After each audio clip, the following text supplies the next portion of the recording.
Hey everybody, welcome back to another edition of Dental Practice Heroes Clinical Edition. Got the guys from Colorado Surgical Institute, got Dr. Taher Dhoon and Dr. Dan Briskie. What's happening, guys? How you doing? Good, man. Good. How about yourself?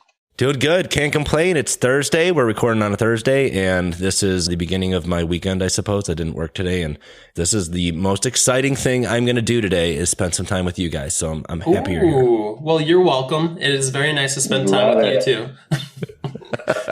So we're going to talk about sleep. What about it, man? What does a dentist got to do about sleep? Are you getting any? That's the big question. Dude, I woke up at 1:30 today. All right, 1:30 in the afternoon. Like, I'm sleeping like a college kid. I'm staying up all night.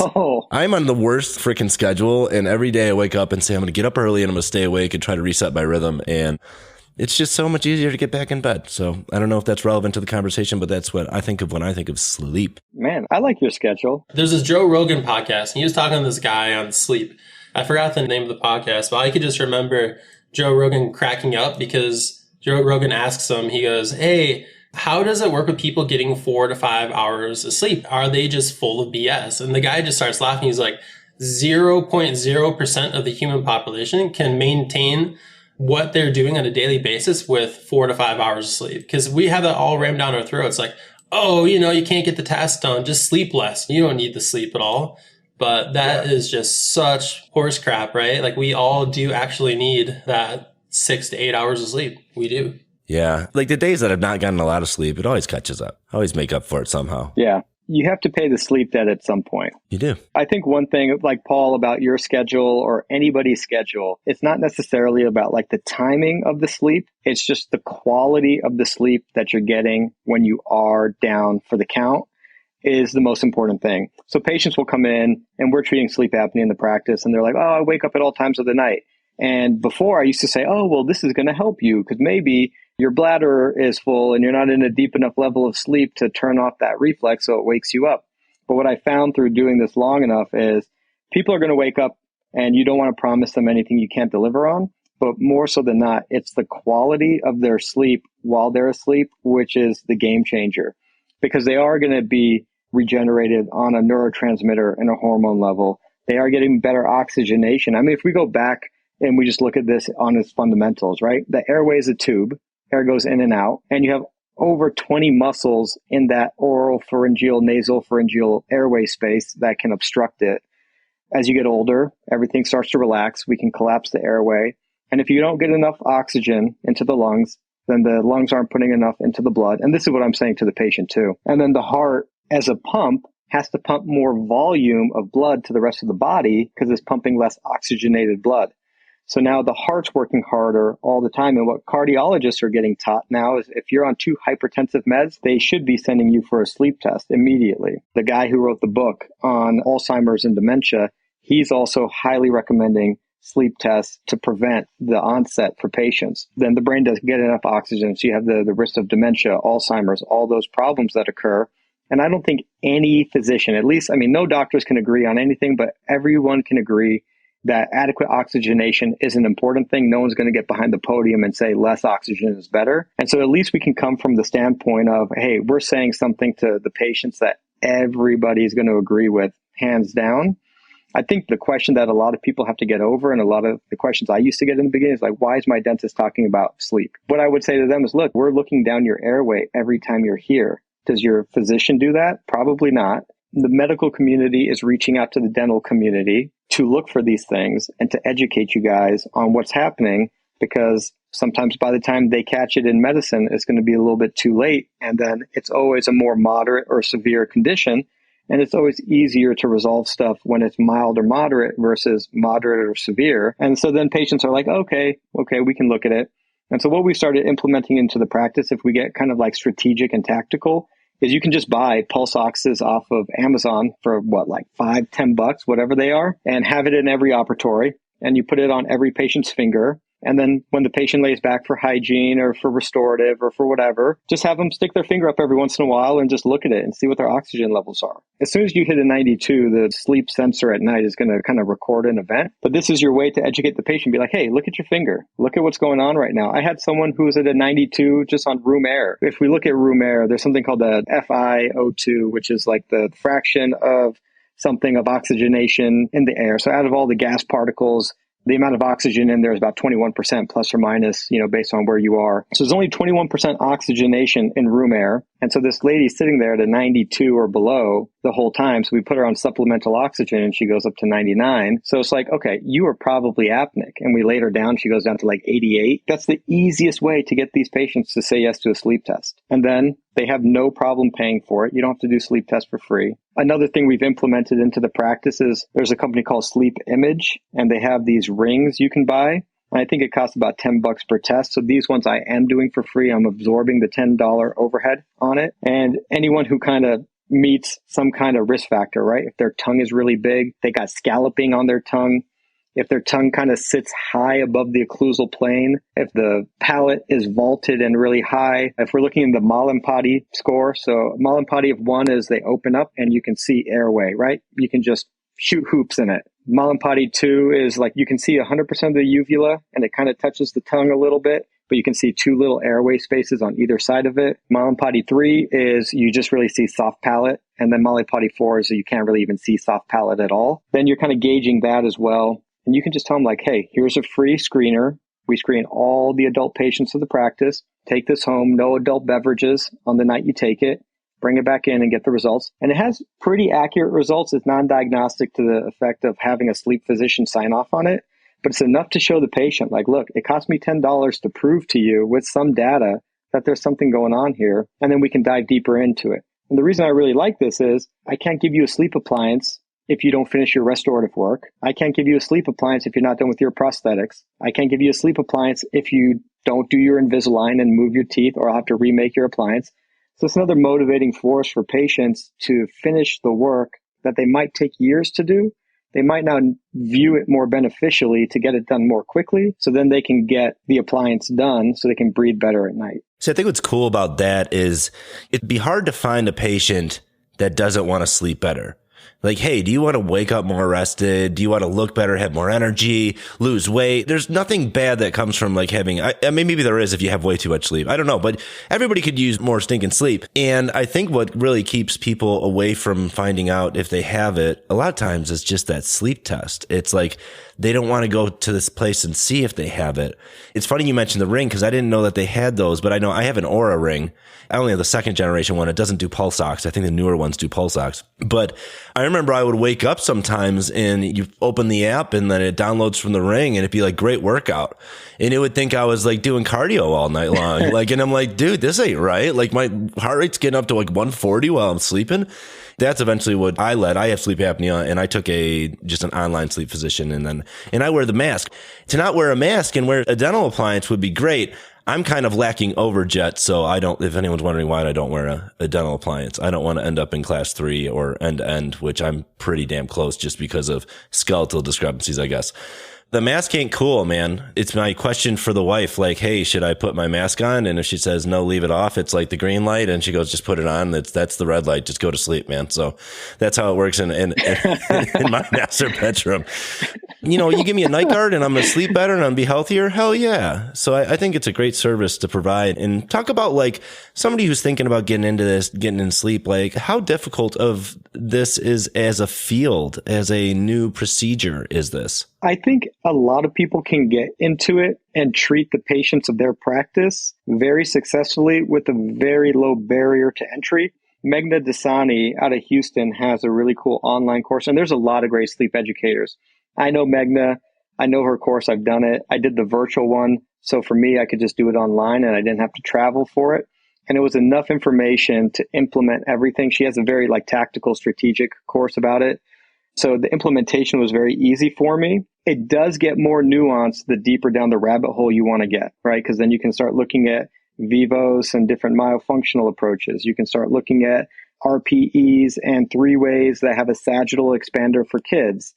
You can start and you can go into tongue tie and those, really deep tongue tie surgeries, which is maybe next on the radar for my evolution. But it does get more complex, but on its base level, there is a huge population of people who want this service. And you said it, Paul, like if you can give someone back energy to be better at their job, to go work out and to lose weight. And actually, like when you're not sleeping properly, there's a hormone called ghrelin that is released, which makes you actually crave carbohydrates. The body's just going after fuel at that point because it's exhausted. And so people will put on weight and then the apnea gets worse. So everything is multifactorial. It's all kind of tied together. But then you can start getting referrals from different physicians. The American Sleep Academy and physicians and all the pulmonary, cardio, neuro, they all know that oral appliance made by dentists is good for mild and moderate. The verbiage for severe is hey, still go see your physician, go get it checked out. And then some patients will sign a CPAP intolerant form because they've come from the physician with the CPAP and they no longer can wear it. But the cool thing is also is the spouse will get that spiel from you in the operatory and be like, no, but I don't sleep because my husband is sitting here snoring up a storm. So then hubby comes in, gets fit for the appliance. And it's really cool to see both of them come in and be happy, or like they've been sleeping in opposite rooms for a while. And, you know, I mean, there's young couples that don't sleep in the same bed just because of this. You know, I got a buddy and he just got married. He's my age, his wife's slightly younger, and they sleep in opposite rooms because of their sleep habits and they just can't get a restful night's sleep and they both have hard jobs. So if you can bring couples back together in that respect, I mean, it really is impactful in people's lives. And so that's why I like to do it. And then also, if we talk about from a profitability perspective, and that's not the only reason, but you have to do procedures that make the practice money too. The investment into it is very low. It's not like you have to buy a $100,000 CBCT. You can buy a couple $1,000 home sleep test, spend a couple $100 on some sleep rings, pay some monthly fees and interpretations and other things you got to do. And then you can start testing all your patients. And then you get paid $3,500 for the test and, you know, the whole shebang. And your sleep appliance cost is under $400. And then it's heavily assistant driven. The assistants are scanning. You'll go check the George gauge bite, how you kind of set the mandible and the protrusive setting. But they do all the scans. They submit all the records. They deliver the appliances. And you're just going in and checking stuff and shaking hands and telling like, hey, how you feeling? How's things going? And then later down the road, you give them another sleep test once they're acclimated to the appliance. And then you can show them with data that you've helped them significantly. And so it's pretty easy. It's low doctor time with relatively high revenue in respect to how much time you're spending. And yeah, I really like doing it. I think the biggest part with sleep apnea is how to talk to patients about it, because or they're not going to want to do it. Because once they're going to say, well, my last dentist didn't tell me about that, right? Well, you're not going to tell them that your last dentist just didn't educate themselves about sleep apnea, right? And that's kind of rude. So part of this whole thing is too, we just want everyone to adopt thinking in a different manner again and a little bit further and thinking even into the medical world now. And when to get some of these patients to say yes, you kind of have to appeal to the emotional side a little bit. At least I do. I like to tell patients that when you have more oxygen, you live longer. Why would you not want to be around for all these moments later in life that you're going to miss out on because you're deciding to not treat the sleep apnea? Sometimes I'll say that and they're like, whoa, like, holy crap. Like, I didn't realize that this is that significant of an issue, but it is. Like, we want to help add years onto people's lives. Yeah. And I could speak from experience. I remember when I started wearing my sleep mask, I talked to my buddy and I said, dude, like, I don't like feel any difference. Like, I'm not keeping it on all night. When will I know? Like, cause I get to take a few days of getting used to it. And he said, the first night you go to bed drunk and you wake up the next morning, it's still on your face, you'll know. And that was it for me. That was like, I'm like this, I mean, I could drink all night now that this thing, cause my wife, I used to like snore just when I was drinking. I'd like, man, to take a sleep test when drinking, I bet I was like choking up like you wouldn't believe. And my wife's always, she used to hit me in the back and punch me, and she's little, she's like 100 pounds. And like now what she does if I don't wear it is she grabs my hair on the top of my head and she shakes my head. And then I'm like, what the fuck are you doing? And she's like shaking my head, like pulling my hair. It's cruel. And then I'm like, okay, I'll put on the damn mask. She's like, I want you to live, Paul. Yeah, that's what it is. No, she's like, I want to sleep. Shut the fuck up, you know? Ever since we started using Relevance online marketing, I could see a drastic improvement in our SEO. I mean, we are ranking so much higher when searching for dentists in our hometown. We are seeing more new patients, and certainly someone you should give a look at if you're considering new marketing companies. Just absolutely awesome. I would recommend Relevance to any practice owner who wants to see what proper marketing can do for their office. I want to thank Dr. Paul Etchinson for introducing me to Relevance Marketing. They've done a great job, very thorough. I'm happy with the results. Thank you guys for all of your help. We never truly realized how powerful this could be. It's really changed our business for the best. I think they're definitely worth every penny. Easy to communicate with, easily accessible, does what I ask, and even shows me some reports when things are going a little bit off track and what they're doing about it. It's just a level of service I just haven't really received from other marketing agencies. Since we've been using Relevance, we've seen a tremendous growth in our business. I would recommend their services to just about anybody. Search engine optimization and getting your ranking on Google to be the highest it can possibly be. The efforts by Relevance and their team, and the efforts and the things that they've done with the SEO as well as the social media. Highly recommend it. So what are you waiting for? This is Dr. Paul Etchison telling you to get a free consultation with Relevance. As a listener of the podcast, you get the first month free, and there is zero obligation to continue if you aren't blown away. Make this the year you grow your practice to the next level. Go to relevanceonlinemarketing.com to set up a free consultation. That's relevanceonlinemarketing.com. To tie into what Briskie's saying, it's like, I go to dental school. I mean, when I got dropped off in Philly 14 years ago, my dad came and helped me move in. And on the flight back, I mean, we all know he had apnea. Rumbling the room. No one wants to share a room with him. Family vacations. No one slept besides him. He's on his flight back and he has a stroke on his flight back. And then so he has to relearn how to walk. He has to relearn how to talk. He has to relearn like part of his personality. Like, it's traumatic for families. And then he still didn't get the freaking message. He had the CPAP, doesn't wear it, stubborn. And then he has a heart attack. And thank God he has the heart attack next to the hospital because he's out getting groceries. He had the Widowmaker one. They get him perfused and get the stents in and he's fine. It took him 2 events to freaking wear this damn CPAP. I'm making this transition with him. And I love my parents and I respect them 100%, like nothing but respect. But like, they need to take care of themselves. And I say something similar to what Briskie just said. I have 3 very young children. I'm just like, Dad, you got to wear this thing if you want to remember these kids growing up. You got to be present for them. I want you to be there when they're having their marriages and like all this stuff. So it's very impactful into people's lives when you can bring awareness to this.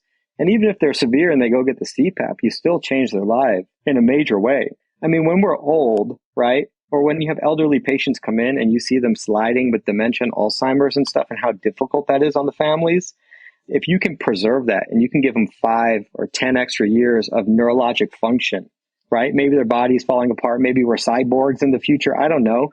But getting the brain to live longer and be like sharp, that's where it's at when you're older. That's what's important. We have the ability to contribute on that level. And so that's why I really like incorporating that into the practice because it means something to me personally. How does it go over with the patients as far as cost? Because I know this is not a night guard. Yeah. So it's a $3,500 appliance. What I do in my practice is I can break out those payments over a year internally. We did 6 months and we found out that we weren't necessarily getting as much case acceptance. And so when we broke it out over a year for people who couldn't do like care credit, and if you can do care credit, do care credit. Get paid up front, pay the interest rate on it. So that works really well. If they have to do ortho first and then the sleep appliance, we factor all of that in and they get a cost reduction on the overall thing from doing both things. And then they can finance that over 24 months. If they're doing a reconstructive surgery like an all-on-4, you wouldn't believe so many of these all-on-X, all-on-4, all-on-6, full arch restoration patients, whatever term is in trademark these days, a lot of those patients desaturate pretty heavily. And they have different comorbidities. The appliance we make them at the end, because we're going to test them at some point, is probably going to be an OSA device. And so we're factoring that extra $3,500 into the $22,500 or the $25,000 case. So it's all financed up front. When we get to the end of the case, I'm not asking for an additional $3,500. So we're kind of working with the patient to make sure that they can do this. And we aren't seeing a high default rate on that. Internally financing like crowns and fillings and extractions and different things like that, we see a higher default rate on, but we see a low default rate on orthodontics, sleep appliances, and full arches, because those patients need maintenance and you're kind of their home. What would you say about compliance in your experience providing sleep? What is the compliance? Yeah, I guess you don't have to go rate, but I mean, do most people find this acceptable to wear? And they wear it? They've done studies on this where the compliance rate on a CPAP, and they tested like, I think it's like some study out of like New York, some hospital. They did like 70,000 patients. The compliance rate was 30% for who could wear the CPAP all the time. I mean, do you remember Reggie White from the Green Bay Packers, that dude? Mm-hmm. Right? Monster. They found that guy, he passed away in his sleep, cardiovascular event, with the CPAP next to him. It wasn't on. Mm-hmm. And so when you stress the heart out and you do that every single night forever, negative effects. Obviously, I'm not answering your question. So 30% compliance rates on the CPAP. They're showing 80% compliance rates on the oral appliance. But we have a huge motivator. It's not like, hey, wear this grinding guard to protect your tooth from fracturing and needing a crown. It's, hey, wear this oral appliance, this OSA device, or you're going to have to get a mask strapped to your face. And then that difference, they're way more compliant. Yeah. You ain't getting no action with that mask on your face. Nobody wants to play astronaut with you. It's hard to get action with the oral appliance in, but it's definitely still not the whole CPAP shit. Oh, shit. Fun stuff. It's something worth looking into. Now, this is not a course that you guys provide, right? Well, the cool thing about this is how this relates to surgery is when we do the oral sleep apnea airway evaluation, or you're evaluating a patient for IV sedation, and you're educating everyone on these things. Well, when you design your multi-units, or when you place your multi-units and design your prosthetic, you actually design your prosthetics with a little bit more space for the tongue. And you can set them up in an occlusion where the tongue has more space. So then as they desaturate, that muscle can go forward. So it does still apply. So when we go through these surgical courses, we're showing docs in the course like, hey, look at their tongue, look at their Mallampati, look at how we have to position the multi-units in the surgery to create the prosthetic so we're not trapping the tongue and making the sleep apnea worse. So with that, I'd like that segue into the plug for Colorado Surgical, because we do have some availability in May, and then we got to push people out into September because all the other courses from now until June are sold out, except we have like 4 spots in May. So you can sign up for full arches and kind of do this stuff, and we'll talk about airway and all that stuff too. Or you can sign up for wisdom teeth or single implants or lateral sinuses and blocks. And it's kind of, this is a cool one we're going to run. We're just going to say, hey, whatever you want to a la carte and put onto the docket, we'll put on there for you. One thing we're setting up, because we had a couple of owners sign up and want to bring their associates, is the owner doc can do the full arch. The associate can do the singles. Another associate can do wisdom teeth. And you can come and co-collaborate together versus being in separate courses. Yeah, the biggest thing is like team buy-in with these things, right? So that's why we created this course specifically this round, because we've been asked so many times to make an inclusive course with owners and associates and team members, because we want the whole office to be on board, right? With whatever you choose to do, whether it's implants or wisdom teeth or sleep apnea. The biggest problem is you got to get team buy-in to get this to happen. Absolutely. All right. www.coloradosurgicalinstitute.com. Thank you so much, guys. Really appreciate doing this. And thanks for being on the podcast again. Thanks a lot, brother. Yeah. Thank you, man. Hey, everybody. This is Dr. Dhoon from Colorado Surgical Institute. Just wanted to give you guys a shout out and let you know about the program. We have full arch surgeries. We have lateral sinus lifts. We have block grafting courses, all done in one weekend with the whole digital workflow with photogrammetry units, scanners, 3D printers, milling, you name it, anything regarded to full arch, we cover in depth. We also have a PGCA course. What that is, it's the Postgraduate Clinical Accelerator course, where we are going to be covering wisdom teeth, single implants, and it can be complex single implants with vertical sinus lifts.